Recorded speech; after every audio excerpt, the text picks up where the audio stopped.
What's going on, guys? Josh here, and I have a super exciting, raw, unfiltered video for all of you. As you guys know or may not know, 4 months ago, my wife and I, we made a huge investment and we spent about $360,000 to buy a failing business. Month on month, revenues were dropping, they couldn't figure it out, they couldn't fix it, and they didn't have the bandwidth to fix it, in all honesty. Right, the guy is a great friend of mine and I love him to death, and yeah, I'm very honored that he reached out to me. But pretty much what I want to guide you guys through was what we've done in the last 4 months to turn this business around and make sure that our investment doesn't get lost and we actually make more money than what we actually spent. So this will be completely raw, unfiltered, because I want to show you guys all of the raw thought processes that I went through when in all of these holes, right? There are so many things here that I feel like a lot of people could find value from, but I don't want to edit anything out, and I just want to speak off the cuff here. So it will be long. If it's not for you, then probably you're not the type of person who should be watching my videos anyway. So with all due respect, so let's get into it, and let's quickly start with an introduction of myself. My name is Josh. I am a 7-figure entrepreneur, and I'm also the head of marketing for an 8-figure business that we are continuing to grow ridiculously. So I want to share all of this with you guys, and I'm going to be looking around with my screen and my little recording thingo here, and let's dive right into it. All right. So first things first, what we're going to do is I'm going to go through and talk to you guys about what we show you proof, because on the internet, you always need to show proof, right? So this is the actual business, okay? And then I'm going to show you also some screenshots of, the actual dashboards of the businesses that I'm a part of. So we've got this one, which 295 in the last 30 days. We've got this one, 220 in the last 30 days, right? This one, 203,000 euro in the last 30 days, just to show that, I kind of know what I'm talking about, right? And then here is the big one, right? 1.6 in the last 30 days, which has been huge. We've got this one, a good friend of mine, working with us for about 3 months now. This one, a good friend of mine as well, working with us for about 6 months now. Did I say 3 months? I meant 3 years. Sorry. If you're watching this, my bad, bro. Okay, yeah, and then this one as well, right? But this is not what I'm trying to get at. What I want to show you guys is this, right? So let's quickly dive into this. So on December 22nd of 2023, 3 days before Christmas, my wife and I, this is what we were doing. We were looking at buying a potential business. We were doing the due diligence, and I want to show you a few things. Obviously, some information is redacted just because, to protect myself and my wife as well, right? So we purchased for 360. This is the contract, part of the contract right here. You can see the total amount of sale, okay? And this is where the business was at on the day that I bought it, right? So these are all screenshots, okay, just FYI. $2,689, okay? In the Q4 of that month, they only did $364,000 in total sales. But quarter over quarter, they were dropping by 31%, which is huge. If you guys understand, e-commerce, right? Q4 is a lot, this is a big period, right? Not many businesses actually lose money during Q4. A lot of businesses actually make, 50% or a big chunk of their revenue in Q4. So this, for me, was a big red flag, in all honesty.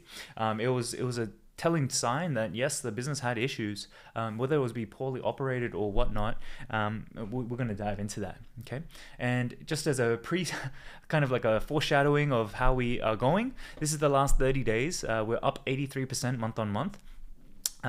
It's not been easy, I'll be honest, but this month I think we have, after trying a crap ton of things, we've finally gotten some a breakthrough, right? Now, let me quickly walk you guys through what the holes are. There were so many holes in this damn business. And, if my brother, if you're watching this, It's not on you, okay? Like this shit is hard, right? So I want to be honest and say, it's not your fault at all. But there were holes that I saw. So like, for example, the offer stack was an issue. Email marketing and SMS was just non-existent. The creatives, you were looking at creatives the wrong way. You didn't you didn't look into expanding out into different geolocations, which I thought was always a bit of an easy win, right? The unit economics, this one is a big one, guys. And when we get to that point, we're going to talk about what I specifically did and how we've increased the total value of this business with a few conversations. It's amazing, and I highly recommend you guys to do the same. We also looked at not utilizing appropriate sales channels, right? And then finally, an unoptimized ad account, which probably for the majority of you guys, if you have been subscribed to me for a while, this is what you're going to be interested in, right? Unoptimized ad account. But this is probably the last thing that is, if you're a business owner or a founder or trying to get into e-commerce, this, my friends, is the least important. But I added it in here because the way I think about it, the way my team thinks about it as well, is completely different to what is being taught. And I'm going to show you a few practical things, but without getting too into it, because, I mean, truthfully, it needs a video on its own. So let's quickly start from the very beginning. All right, so we've got this big doc for you right here, offer stack. Okay, so the company was charging a huge premium for what I believe to be a lower quality product in comparison to the other products out there in the market. So think of it like this, right? You're trying to sell an iPhone, okay?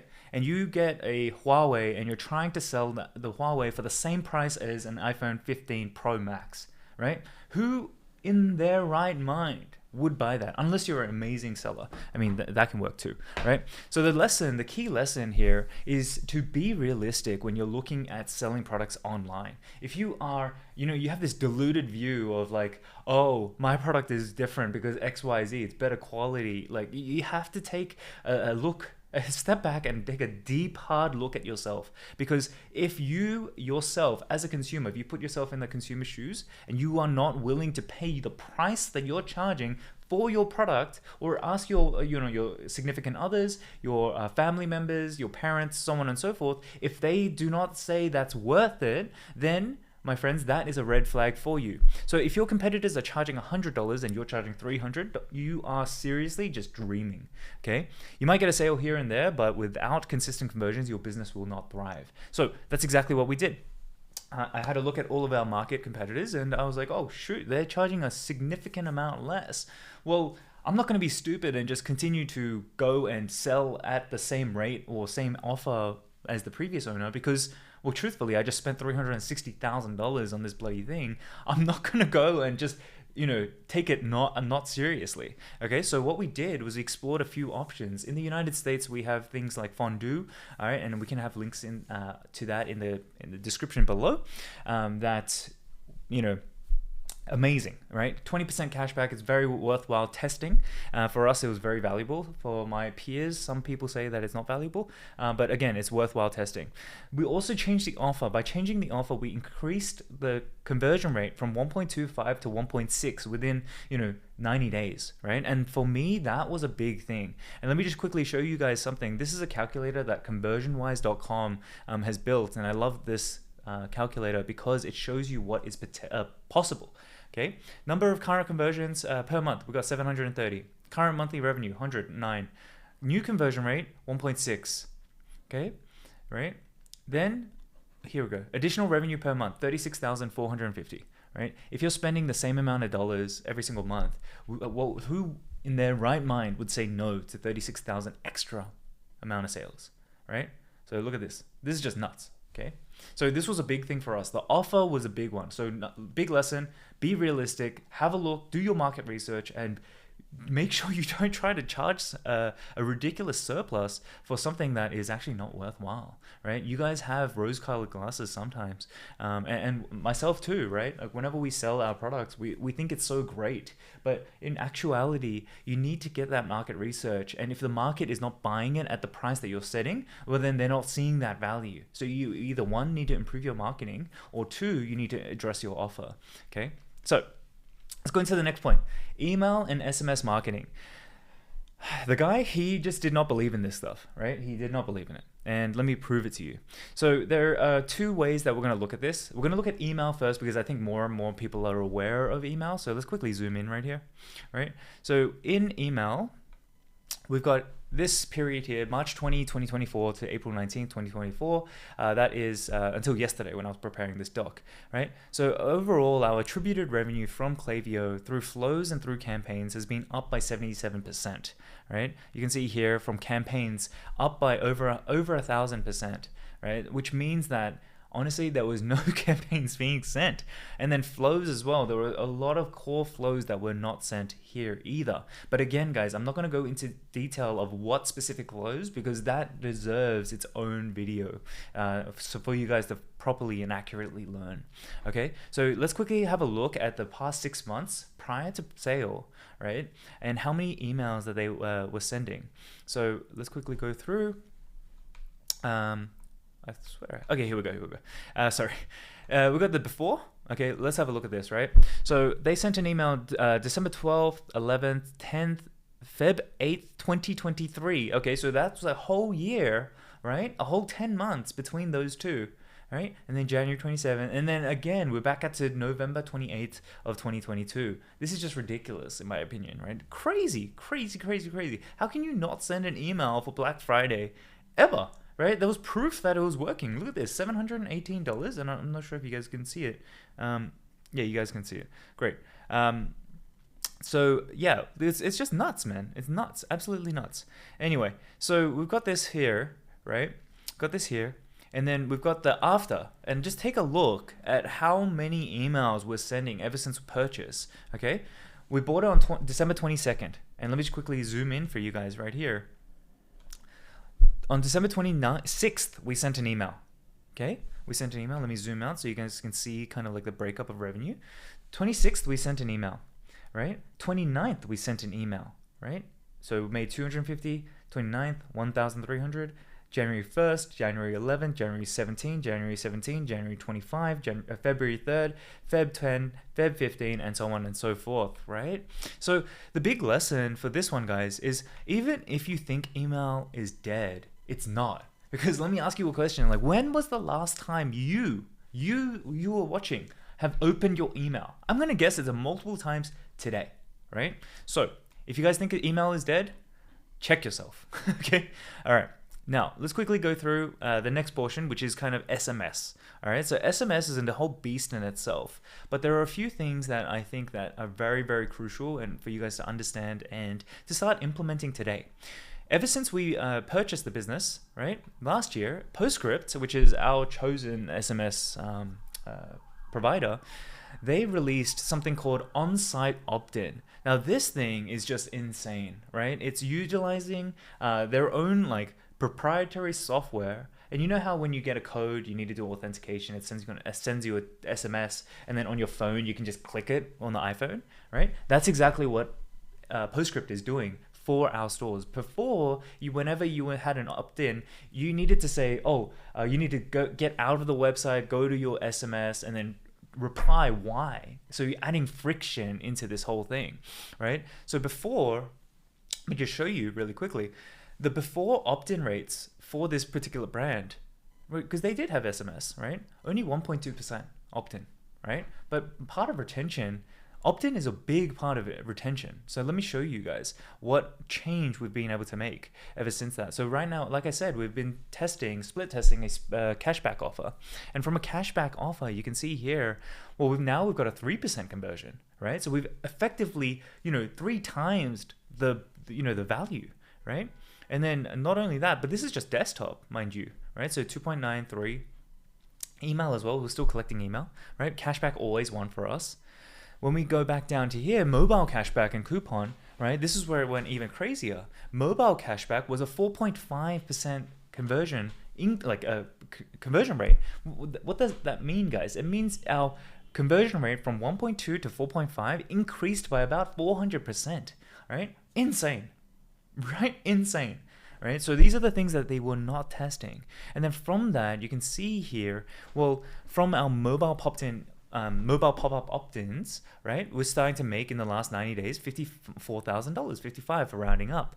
In the last 90 days for SMS as well, we generated another $53,000 right here, right? So these are the little things, little boring things that people do not look at, or they feel like, oh, you know what? I'm going to do it later. And then boom, 3 months have gone by, and then what? $100,000 potentially could extra be in your pocket.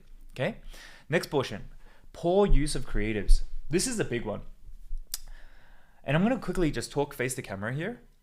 And let me just tell you guys, everyone out there is vying for your money. Let me just be real, right? Creative agencies, ad agencies, email agencies, all of these kinds of stuff. Your role as an entrepreneur is to be resourceful. When shit is not working or things are not looking good, you guys don't just go and hope that this random person is going to throw you a life rope, and just because they've done it for other people, right? And you miss out on the variables of product, offer, time of market, all these kinds of things. You fall for those traps. And then what? You spend $5,000, $10,000, $15,000 on creatives that don't work for you. That's exactly what happened to this guy, and let me show you guys, right? But I just wanted to take a moment to say that because I also own an agency, right? And we are very careful. If someone is coming to us in a point of desperation, I tell them, sorry, dude, we can't work with you because you're not in the mental right mind to be working with us. And truthfully, I don't want that headache, okay? Now let's quickly go through. I would like the revenue, but I don't like that headache, okay? So let's quickly go. Poor use of creatives. You can see here, like this is just a screenshot of their P&L, right? In Australian dollars, they had spent over 25,000. Is that 25,000? Yeah, over 25,000 Australian dollars on creatives, right? When we translate that to USD, that's about $15,000 if we use that, the main currency, right? They spent $15,000 on ads that I am not running today.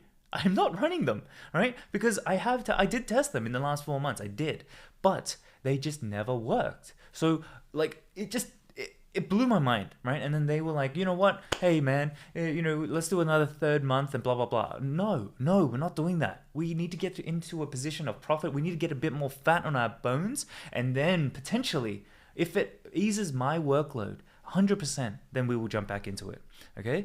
But the main problem that they were doing was like, oh yeah, they were getting, they got like, I don't know, 15 ads or so, and the raw content, right? But they never repurposed it. And this like just blew my mind, honestly. I don't understand that, right? If you're paying for this kind of content, well, you have every right to go and ask for the raw material, right? Pay a premium if you need to, right? And get that raw material, because that raw material is gold. And let me quickly show you guys how I've been able to use that $15,000 that the guy spent, and how we are changing the way that we're running our ads. Okay, so relied heavily on agencies to create content for the company. Big issue, right? Lesson. We already talked about it. Now, today we make brand new concepts every week with only spending $1,000 per month. And let me show you guys exactly how we do it. We go ahead and we go out and we say, hey, creators, what we want is we want 4 A-roll pieces of content. A-roll, just for your reference, guys, is something like this. My name is Josh, blah, blah, blah, blah. That's A-roll, like talking straight to camera. B-roll is me doing things and the camera capturing it, all right? Just clear distinction. We got 4 A-rolls of scripts that I personally write, right? I like to write this because I don't like to leave that control up to someone who doesn't know or has never run a business. And because of all these other variables of whether product and all that kind of stuff, I just don't want to leave that up to them, okay? That's just my personal preference, just saying. Then what we do is with those same 4 creators, we ask them to create a list of B-roll footage for us. We've got this huge Excel sheet, and what we do is, let me just use my book as an example right here. Pretty much what we do is we give them the Excel sheet and we're like, okay, well, here are the shot lists. Number 1, open the book.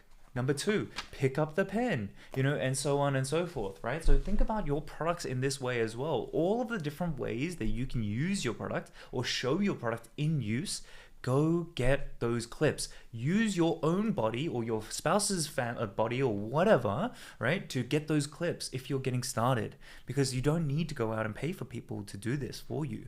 But just for me, because I've already done that, we need to create these. We need to go find these creators. So from this list, we say, hey, here's a list. You don't need to edit them. I just want you to take these footage on your phone, right? And then I'm going to pay you $100 just for this list. It ends up being very, very profitable for them. Like $100 for 30 minutes worth of work. It's insane, right? So lesson, right? Like I said, get resourceful with your creative assets, right? Because brand new ads will not move the needle, in my opinion. Or if you're stuck here, right, work with someone on a performance basis, right? There are people out there. I recently met, what is his name? Alex Cooper from AdCrate, and he is a fantastic model, right? He makes the creatives and then he charges based on ad spend, right? And I've seen these creatives, they're good. They're good. So work with people like that, right? Don't ever pay up front and then leave that up to chance. That's why Alex created that, right? So I built in a new framework that attacks customers at each awareness level, right? And now we're spending more every single day in a more profitable way. So if you guys haven't looked at my awareness level kind of videos, make sure you go do that, right? If you guys, I'm sure you guys are understanding like, oh, there are 5 awareness levels, blah, blah, blah. Yeah, Josh, that's basic. But trust me, the biggest mistake that I see from brands is that they're over-indexing in people who are product aware. Most are aware, right? And that's like scraping the bottom of the barrel, right? You're not going to get new customers. Your business is not going to grow if you continue to do that. Okay, so that's the poor use of creatives. All right, the lack of geo expansion. This is where it gets really fun. For me anyway, right? So this is where I'm going to kind of speed up a bit, right? I love creative. I love running ads. However, this was really fun for me in terms of the lack of geo expansion. One of the pieces of due diligence that I did was I wanted access to their P&L, profit and loss, and also their balance sheet, right? Then I also asked for access to their Shopify and ad account. And then this is where I started to see a lot of these holes, right? So what I did was in Shopify, there's a report that you can pull up. It's like sales by billing location. And then when this is literally my screenshot here of, a screenshot of my Excel when I was doing my due diligence, saying, okay, well, is it worth going back into the UK or Canada and so on and so forth? And having a look at this, right? 1.53 break-even return on ad spend. I'm like, maybe not. Like, well, this is the average return on ad spend they were getting, right? But look at this, Canada, 2.2, better than the US or on par with US, better than AU. So that to me was like, they haven't been advertising in Canada for the last 12 months. This gives me a little bit of hope. If I can add an extra 40 grand per month just by going into a new geo, just using our same ads and just pushing it into this, that's a win, right? So that's kind of like me talking about it here, right? I did a calculation of percentage of breakup of revenue and then MER per country. And then, I saw that Canada was a good one. Okay. So based off that, right? And I'm going to talk about this in just a second, the new unit economics. And this is where I get really excited because I think not many people talk about this. So what I started to do was, I have a few contacts, right, in China and also just around the world. So what I did was, okay, I said to my supplier, hey, I want to grow this business. You want me to continue buying, inventory from you. We buy over $1 million worth of inventory from them a year. And don't get me wrong, that's not a big amount. It is a big amount, but it's kind of small at the same time in the grand scheme, right? But I'm just saying, like, that's what it is. It's not a small amount for them, at least.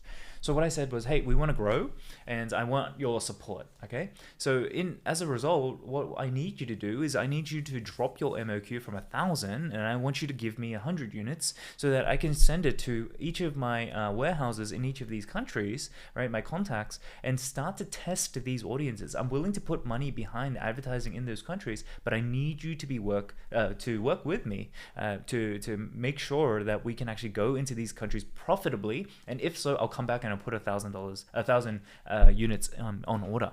All right. So we've still got lots to do, but we're acquiring customers in these new geo locations way cheaper than the United States. And just in the last couple of months, we've opened up $52,000 of extra revenue because of this early test. Just because look at this year to date. screenshot here. We've got Canada, we've got UK, UAE, and then also Ireland. We've opened up about $52,000 worth of spend, right? So never ever like kind of look down on geo expansion, right? There's so much of the world, like this world is so huge. All right, so that's the big lesson there, right? Start looking at going into new geos, low risk, and just test it, right? Because you never know what you never know, kind of thing. Okay, next one, unit economics. This one is huge. Okay, this one is huge, and I'm gonna quickly again face the camera real quick because I think this is important for you guys to understand, and I want to talk directly to you. When you guys are in business, no matter how much you trust the person, right? If they are, external to the company and you don't have a long relationship with them, always, always question what they are saying. Like, ask the questions, and then you'll start to unravel the truth. And this is one of the big mistakes that my friend didn't do, right? He was just saying, oh, is that the best price? Okay, yeah, no worries, thank you so much, because they did a great job for them. They the relationship was good, right? And they always fulfilled on time and so on and so forth. But this is where it gets crazy, and let me show you back into our little doc here. We've got this unit economics, right? The previous owner was paying $42 per unit and $5 for air shipping to help with cash flow, right? Because they would air ship, right? $5 per unit to each of the geos, like US or whatever. He only needed to order like 500 units at a time, right? But every single time he did that, he increased the cost per unit and then reduced his margin. Now, if you think about this on a just logically, like let's just take a second, right? If your costs of your product, your unit economics is rising, right? And then also your advertising costs are also rising, well, then you're in for a bad time, right? So what you need to do is you need to inverse that relationship one way or another, or pass on. And then this again leads to why he also needed to charge a premium for a lower quality product, because he wasn't able to fix this portion, right? And he was really kind of stuck on, oh, I need a 4 times multiple on my product or whatever it was, right? Just throwing numbers out there, right? So the problem here is that I have a few sourcing agents in China, right? And I asked them, I'm like, hey, recently bought this product, recently bought this company. Can you go out and find me, like do some due diligence for me, because you got boots on the ground. Well, how much is this actually, right? And this is how much he was paying. This is how much we're going to be paying for a little bit, right? But I want you to figure this out. So what they did was they went to the actual, they found out that they were a trading company, right? They were a trading company, and we actually found the actual manufacturer, and we asked them, are you really the manufacturer? If so, prove it. And they gave us the patent document, right? The patent document, which was in Chinese. I got them to translate it, and it looks pretty legit, right? To this day, we are still working with the sourcing agent, however.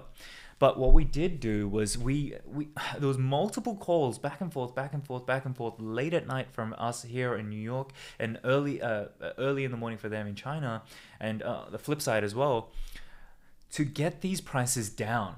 So we originally had $42 per unit, and we dropped it by 24%. The reason why we're continuing to work with them is because they're going to help us expand out our product line. And they know now that I'm not here to mess around. I have people who are going to double check and fact check them, so they can't lie to me anymore, right? So what this effectively does, right? It saves us over $175,000 United States dollars, right, per year.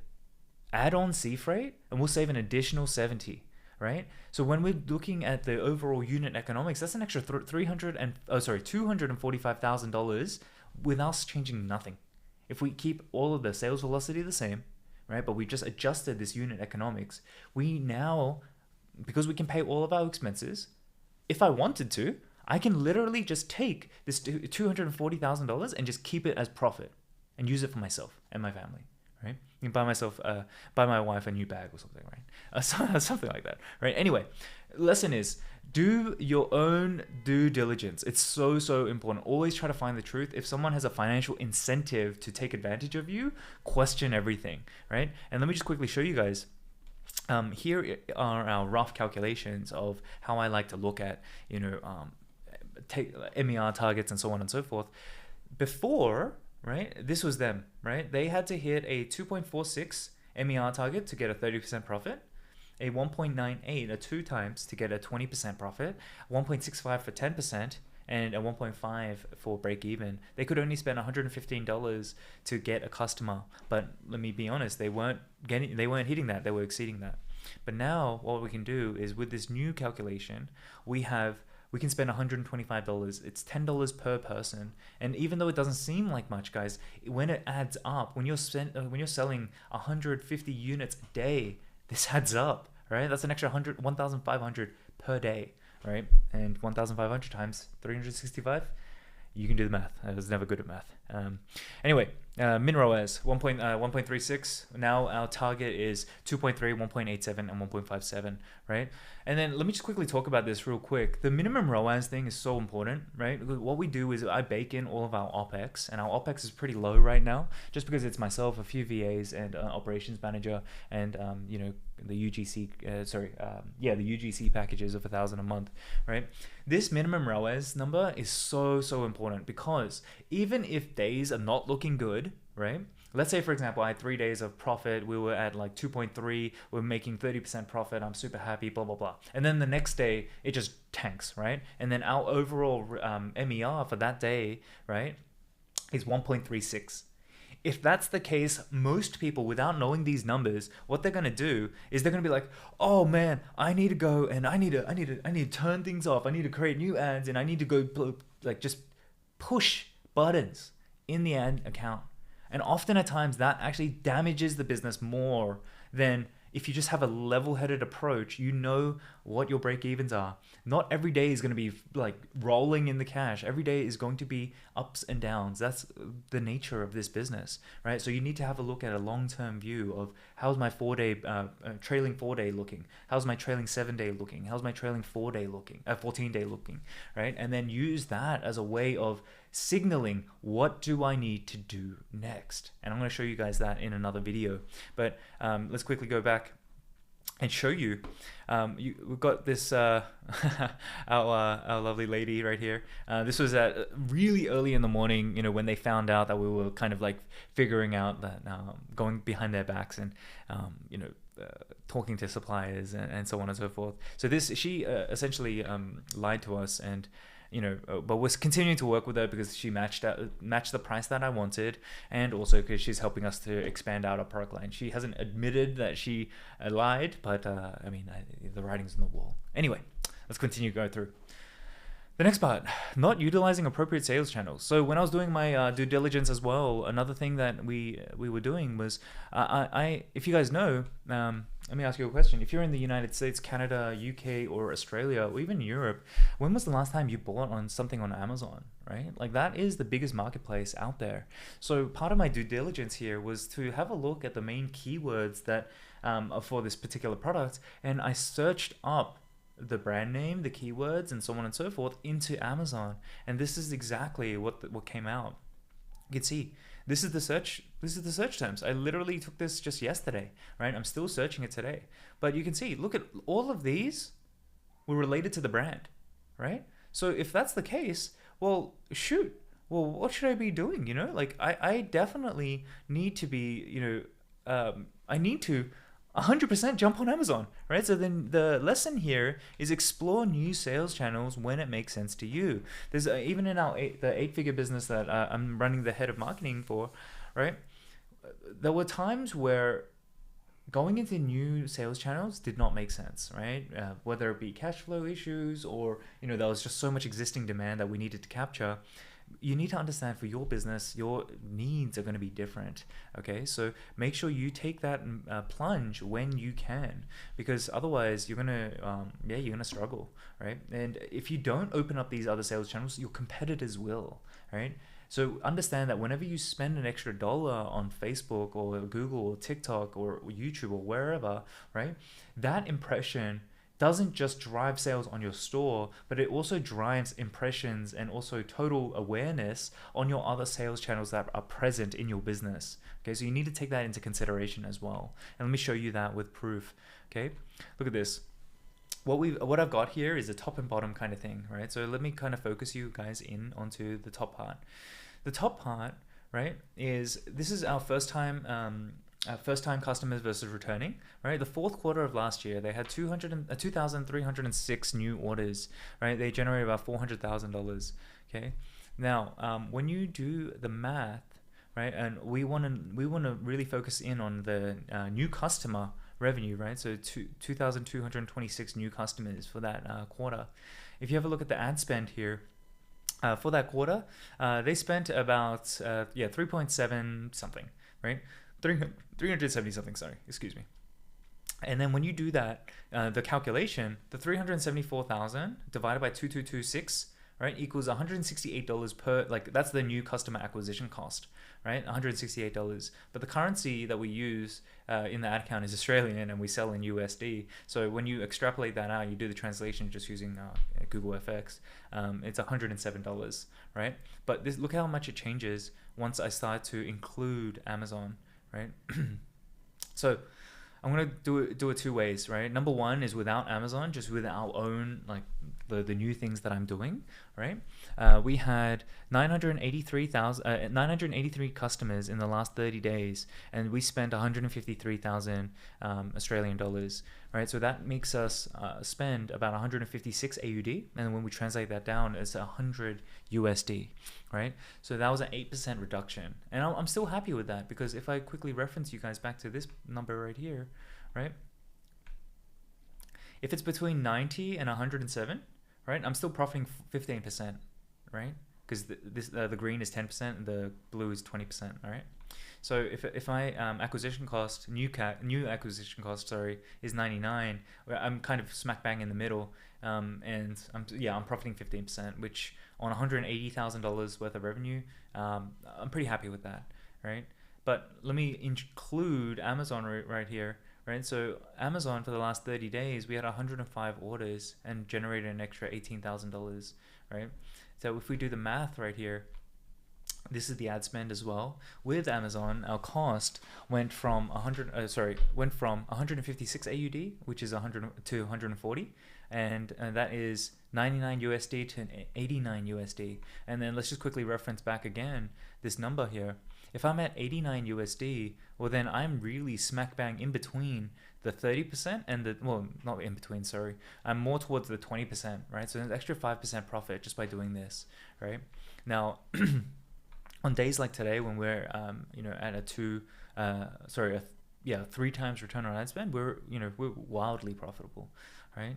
So lesson here, guys, is just make sure you are always exploring other channels, because it's really important. It can really help you, right, in terms of revenue. And in today's day and age, when business is just tougher and tougher, you need to be resourceful like this, right? Now, unoptimized ad account. So this is the last point, guys. Thank you so much for being patient with me and doing this. I hope you guys have enjoyed this, because I love talking about this, right? Obviously, I've redacted a few things just to kind of protect the brand, because we have spent a lot of money on it. Now let me show you what the ad account used to look like. Right, so in quarter 4, you can see, well, how many campaigns do we have? 1, 2, 3, 4, 5, 6, 7, 8, 9, 10, 11, 12, 13 campaigns, right? 13 campaigns. We spent $370,000 overall.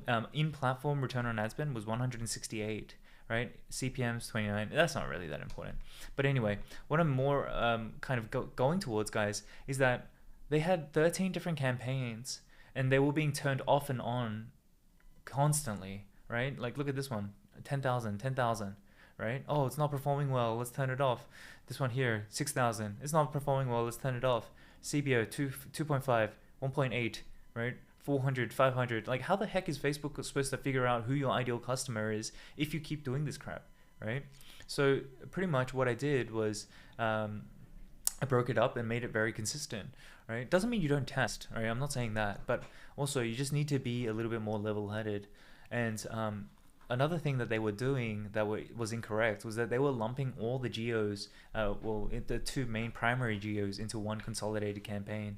And in my preference, and just from what I've seen from all the different ad accounts that I have exposure to, doing that has never ever been a good decision. Okay, so going into here, let me show you what the new ad account looks like. So in the last 30 days, we've spent $140,000, or $154,000, excuse me.